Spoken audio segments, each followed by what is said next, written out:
Assalamu alaikum dear students. As this is our first video, so we are going to start our grammar series. In that grammar series we are going to talk about the different topics of grammar, and we are starting from very basic that even a student of class 5, 6, 7 can understand, and from that we will move towards the advanced level as well. It will take us more than 1 week to reach at the advanced level, so the videos will be in the series. And the first series that we have started is to be verbs, and then we will talk about tenses.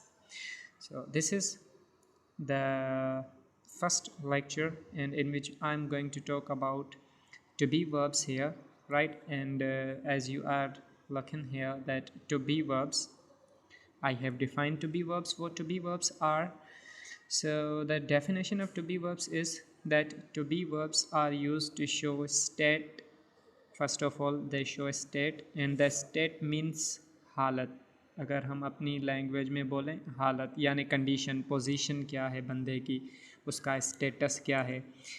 And the other use of to be verbs is existence. Existence से मुराद है कि मौजूदगी, जो object है या जो person है जिसकी हम बात कर रहे हैं, द पर्सन और the object we are talking about, where is it located, वो पर्सन या चीज़ कहाँ पर लोकेटेड है, कहाँ पर मौजूद है, तो हम एग्जिस्टेंस के माने निकालते हैं.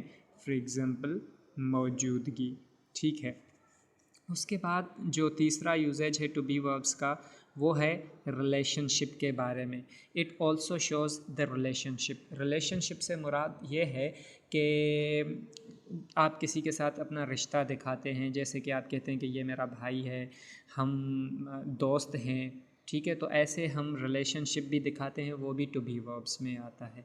तो रिलेशनशिप से मुराद है कि हम फॉर एग्ज़ाम्पल रिश्ता दिखाते हैं किसी के साथ अपना, कि भाई है, बहन है, फादर है, मदर है या क्या है.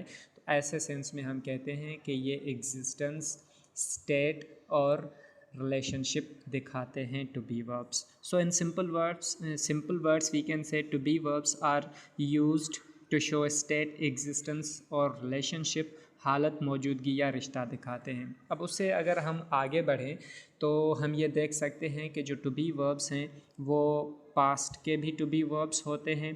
पास्ट के अलावा टू बी वर्ब्स प्रेजेंट के भी होते हैं, और प्रेजेंट के अलावा हम टू बी वर्ब्स फ्यूचर के भी देखते हैं. अगर आप देख रहे हैं, ये पास्ट के जो टू बी वर्ब्स होते हैं वो वॉज और व होते हैं. This is was, this is व. एंड जो प्रेजेंट के टू बी वर्ब्स हैं they are, is, M and are. और अगर आप फ्यूचर की बात करें तो आपको विल बी और शल बी जो दिखने यहाँ पर जो दिखाई दे रहे हैं, ये हम इनको कहते हैं future to be verbs. Right. So हमने इस वीडियो में ये हमने सोचा है कि हम यहाँ पर जो है वो पास्ट टू बी वर्ब्स को डिफ़ाइन करेंगे. और पास्ट टू बी वर्ब्स में हमने ये देखना है सबसे पहले कि जो पास्ट टू बी वर्ब्स हैं, जैसे कि वॉज है और वह है, तो वो सब्जेक्ट्स कौन कौन से के साथ यूज़ होते हैं. वॉज हमारा सिंगुलर सब्जेक्ट्स के साथ यूज़ होता है, और सिंगुलर सब्जेक्ट्स यहाँ पर वॉज और वर के हिसाब से कौन कौन से हैं. आई आ जाता है, ही है, शी है, इट है और अली, यानी कोई भी आप नाम रख सकते हैं यहाँ पर. You can say Ali, you can say Ahmed, you can say Sarah, you can say Ayan, you can say Isra, or whatsoever name you can write here. जहाँ पर हम बात करते हैं प्लूरल की, तो प्लूरल वर्ब्स जो हैं हमारे यहाँ पर आ जाते हैं we, you, they and two और more than two names such as Ali and Ahmed, Hasnain and Raza, Ayan and Isra. Whatever you can think of, there must be two or more than two names to call them plural subjects. Now if we talk about these pronouns, ये जो हमने यहाँ पर लिखे हैं I, he, she, it, Ali and we, you, they, तो अली को छोड़कर और इन दो नाम्स को छोड़कर ये जो हमारे सात हैं, 1, 2, 3, 4, 5, 6, 7, ये पर्सनल प्रोनाउंस कहलाते हैं. और इन पर्सनल प्रोनाउंस को हम पर्सन्स में भी डिवाइड कर सकते हैं, जिनमें से आई और वी को हम फर्स्ट पर्सन के नाम से जानते हैं, और फर्स्ट पर्सन से मुराद होती है कि जो बंदा स्पीकर होता है, जो बोलने वाला होता है, उसे हम फर्स्ट पर्सन कहते हैं। उसके अलावा only you is known as the second person, इसको हम सेकंड पर्सन के हिसाब से जानते हैं। And he, she, it and they, these four personal pronouns are known as the third person। वैसे अगर प्रोनाउन की बात की जाए तो ये थर्ड पर्सन प्रोनाउन है, बट अगर आप इनमें नाउन भी शामिल कर लेते हैं तो फिर वो प्रोनाउन तो नहीं होता, लेकिन कोई भी बंदा, कोई भी नेम थर्ड पर्सन हो सकता है जो बोलने वाले और सुनने वाले में इंक्लूड ना हो, उसे हम थर्ड पर्सन कहते हैं। तो ये पास्ट टू बी वर्ब्स हैं, और हमने देखा कि कौन से सब्जेक्ट के साथ कौन सा वर्ब लगता है। ये सिंगुलर सब्जेक्ट्स हैं और ये प्लूरल सब्जेक्ट्स हैं। उसके अलावा हम देखेंगे कि भाई पास्ट टू बी वर्ब्स के सेंटेंसेस कैसे फॉर्म होते हैं, हम कैसे पास्ट के सेंटेंसेस बनाते हैं। तो हमने सबसे पहले सब्जेक्ट रखना है, आप कोई भी रख सकते हैं, यहाँ पर प्रोनाउन भी हो सकता है, नाउन भी हो सकता है। हमने ही रखा है, तो अब यहाँ पर आप देखेंगे कि अगर हमने ही रखा है तो हमें वॉज रिक्वायर्ड है, तो ही के साथ हमने वॉज लिखा है, he was, right, he was with us yesterday. Sentence का मतलब है कि वो कल हमारे साथ था। दूसरा सेंटेंस है you were not present that day. अब यहाँ पर अगर हमने यू रखा है तो आप देखेंगे you as a second person अपने साथ वर का इस्तेमाल करता है, यू के साथ हम वर यूज़ करते हैं। तो यू है तो हमने उसके साथ वर का इस्तेमाल करना। You were not present that day, आप उस दिन मौजूद नहीं थे, ठीक है।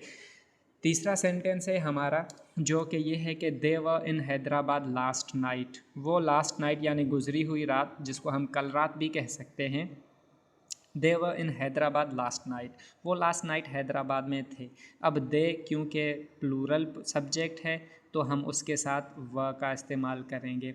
और हमने यहाँ पर अच्छा अगर हम देखें सबसे पहले सेंटेंस में, क्योंकि हम जो टू बी वर्ब्स हैं वो स्टेट या एग्जिस्टेंस के लिए यूज़ करते हैं, तो सबसे पहले में हम देखेंगे कि he was with us yesterday. इसमें हमने क्या दिखाना चाहा है, क्या हम स्टेट दिखा रहे हैं, एग्जिस्टेंस दिखा रहे हैं या रिलेशनशिप दिखा रहे हैं। तो हम यहाँ पर ये कहेंगे कि भाई ही वॉज विद अस का जो सेंटेंस है ये एग्जिस्टेंस दिखा रहा है कि वो कहाँ पर मौजूद था, राइट, वो कहाँ पर था, तो हम ये बता रहे हैं कि वो हमारे साथ था। यू वर नॉट प्रेजेंट, तो ये यहाँ पर एग्जिस्टेंस ही बता रहा है कि आप जो है वो प्रेजेंट नहीं थे, राइट। इसके अलावा जो तीसरा सेंटेंस है देवर इन हैदराबाद, देवर इन हैदराबाद जो है ये भी यहाँ पर एग्जिस्टेंस ही दिखा रहा है, ठीक है। तो हमने इसमें भी एग्जिस्टेंस शो की है। और लास्ट सेंटेंस है I was at home the last week, मैं गुज़रे हुए हफ्ते घर में था। तो ये फोर्थ सेंटेंस जो है इसमें भी हम एग्जिस्टेंस ही शो कर रहे हैं। अगर मैं आपको स्टेट का एग्जांपल दूं, वैसे मैंने नीचे लिखे हुए हैं दूसरे भी सेंटेंसेस यहाँ पर जो हम वहाँ पर एग्जिस्टेंस और स्टेट दोनों लिखें, लेकिन स्टेट का एग्जांपल अगर मैं दे दूं आपको तो मैं ये कह सकता हूँ कि आई वॉज स्टूडेंट, मैं स्टूडेंट था। फॉर एग्ज़ाम्पल अभी अगर मैं टीचर हूँ तो पहले मैं क्या था, पहले मैं स्टूडेंट था। तो इस सेंटेंस को आई वॉज ए स्टूडेंट, ये आपको स्टेट बता रहा है कि मेरा स्टेटस क्या था। अगर मैं कहता हूँ आई वॉज हैप्पी यस्टरडे, मैं कल खुश था, तो मेरा जो स्टेटस था, मेरी जो कंडीशन थी वो कौन सी थी, वो खुशी वाली थी। तो इस वजह से हम इसमें कहते हैं कि स्टेट है।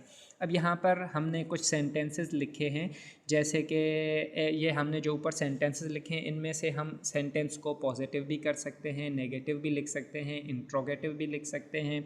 इंट्रोगेटिव एंड नेगेटिव भी हो सकता है। और पांचवा टाइप ऑफ सेंटेंस होता है एम्फैटिक सेंटेंस। एम्फैटिक सेंटेंस एक ऐसा सेंटेंस होता है जिसमें हम अपनी जो बात है उस पर ज़ोर भरते हैं, गौर करते हैं या किसी को यकीन दिलाने की कोशिश करते हैं। तो ऐसा सेंटेंस जिस पर हम किसी को यकीन दिलाना चाहें या एम्फसाइज़ करें तो उसको एम्फेटिक सेंटेंस कहा जाता है। सबसे पहले हम देख लेते हैं नंबर 1 पर हमारे पास सेंटेंस है पॉजिटिव और अफर्मेटिव। ये दोनों एक ही टाइप के सेंटेंसेस हैं, यानी एक ही सेंटेंस के दो नाम हैं। पॉजिटिव भी कहलाता है, अफर्मेटिव भी कहलाता है। हमने पास्ट टू बी का सेंटेंस लिखा है यहाँ पर, she was sick last night. She was sick last night, ये जो सेंटेंस है ये पहले तो हमें स्टेट दिखा रहा है, ठीक है। स्टेटस बता रहा है कि कोई कौन सी कंडीशन में था, कौन सी हालत में था। अब यहाँ पर आप देखेंगे तो पॉजिटिव या अफर्मेटिव सेंटेंसेस जो हैं इनको बयानी जुमले कहा जाता है। तो हम यहाँ पर कुछ ना कुछ बयान कर रहे होते हैं, कुछ ना कुछ बता रहे होते हैं। तो इस वजह से यहाँ पर हम बता रहे हैं कि she was sick last night, वो कल रात बीमार थी। ये पॉजिटिव सेंटेंस है। दूसरा, इसी सेंटेंस को हमने बनाया है नेगेटिव सेंटेंस। नेगेटिव सेंटेंस का मतलब होता है इनकारी जुमला, जिसमें हम किसी चीज़ से इनकार करते हैं। तो सेंटेंस है she was not sick last night, वो कल रात बीमार नहीं थी। तो हम यहाँ पर इनकार कर रहे हैं, नेगेट कर रहे हैं कि भाई वो कल रात बीमार नहीं थी, तो इसको हम नेगेटिव सेंटेंस कहते हैं। और यहाँ पर भी हम अगेन सेम सेंटेंस है तो स्टेटस की बात कर रहे हैं। अगर इंट्रोगेटिव दैट इज़ सवालिया जुमले की बात करें तो सवालिया जुमला हम फॉर्म करते हैं, उसको बनाने का ये तरीक़ेकार होता है कि जो पॉजिटिव सेंटेंस का हेल्पिंग वर्ब होता है उसे आप जब बाहर लेकर आते हैं तो वो इंट्रोगेटिव सेंटेंस बन जाता है। यहाँ पर अगर आप देखेंगे कि ये पॉजिटिव सेंटेंस है she was sick last night. अब अगर इस वॉज को बाहर निकाल कर लाएँ तो ये हो जाएगा was she sick last night. तो फिर हमने इसको क्वेश्चन मार्क देनी है सवालिया जुमला बनाने के लिए। अब ये सेंटेंस क्वेश्चन सेंटेंस है, इंट्रोगेटिव सेंटेंस है, और इंट्रोगेटिव सेंटेंस को हम कहते हैं सवाली जुमला। नंबर 4 पर हमारे पास इंट्रोगेटिव एंड नेगेटिव सेंटेंस आ जाता है, जिसको हम सवाली और नाकारी साथ में लिखते हैं। राइट, ये ज़्यादातर ऐसा सेंटेंस हम किसी चीज़ को कंफर्म करने के लिए बोलते हैं। जैसे कि मैंने लिखा है was she not sick last night, क्या वो कल रात बीमार नहीं थी। तो मैं उससे कंफर्म करना चाह रहा हूँ कि वो थी या नहीं थी। ठीक है, तो क्वेश्चन भी है, कंफर्मेशन के लिए पूछा जा रहा है was she not sick last night. ठीक है, तो ये एक इंट्रोगेटिव और नेगेटिव सेंटेंस है। लास्ट सेंटेंस हम देखेंगे एम्फेटिक सेंटेंस, जिसमें हमने रियली का यूज़ किया हुआ है। एम्फेटिक सेंटेंस बनाने के लिए हमें या तो रियली की ज़रूरत पड़ती है या फिर जिस टेंस का, जैसे कि ये तो टू बी वर्ब्स हैं, बट जब हम टेंस पढ़ेंगे तो टेंस का तरीक़ेकार ये होता है कि वहाँ पर कुछ टेंसेस रियली लेते हैं, कुछ टेंसेस हेल्पिंग वर्ब का यूज़ करते हैं रियली यानी एम्फेटिक सेंटेंस बनाने के लिए, और कहीं पर वर्ब्स एक्सचेंज हो जाते हैं। तो ये कैसे होता है वो इनकमिंग वीडियोस में हम देखेंगे। अब क्योंकि हमने सीरीज़ स्टार्ट की है तो इंशाल्लाह हर रोज़ आपको एक वीडियो मिलेगा। ठीक है, तो यहाँ पर हमने एम्फेटिक सेंटेंस लिखा है she was really sick last night, वो कल रात वाकई बीमार थी। मसलन आपने किसी को कहा कि भाई वो कल रात बीमार थी, तो वो बंदा आपकी बात नहीं मान रहा कि नहीं वो बीमार नहीं थी, ये है वो है, तो आप उसको यकीन दिलाने के लिए कहते हैं कि भाई शी वॉज रियली सिक, वो वाकई बीमार थी। आप अपनी बात पर एम्फसाइज कर रहे हो, जोर भर रहे हो, तो इसको कहा जाता है एम्फेटिक सेंटेंस। तो ये जो हमने आज वीडियो बनाई है, तकरीबन ये कुछ 13 से 14 मिनट की वीडियो बनने वाली है। तो ये पहली वीडियो है टू बी वर्ब्स पर, और टू बी वर्ब्स को हमने डिफ़ाइन किया, डेफिनेशन देखी। उसके बाद हमने पास्ट टू बी वर्ब्स को डिटेल में देखा कि वो क्या होते हैं। ठीक है, इसके अलावा आप अपनी तरफ से कुछ सेंटेंसेस बनाएं, उनको देखें कि पॉजिटिव सेंटेंस कैसे बनाते हैं, नेगेटिव कैसे बनाते हैं, और फिर इसमें अगर आपको कोई भी कन्फ्यूजन है, कोई भी क्वेश्चन है, तो आप कमेंट में लिख सकते हैं, या फिर इन कमिंग वीडियोस अगर आपने कोई चीज़ किसी और टॉपिक के लिए आपने पढ़ना है तो वो भी कह सकते हैं कि सर फ़लाँ वीडियो पर आप फ़लाँ टॉपिक पर वीडियो बना दें, तो मैं वो भी बना दिया करूँगा। वरना वैसे तो मैंने आज पास्ट टू बी आपको सिखाया है, फिर इसके बाद हम जो है वो प्रेजेंट टू बी पर आएंगे और फ्यूचर टू बी पढ़ेंगे, और उसके बाद जो है वो हम टेंसेस की तरफ मूव करेंगे। तो thank you so much for watching. Please subscribe my channel, share the video with your friends, and keep learning. Have a good day. Thank you so much. Allah Hafiz.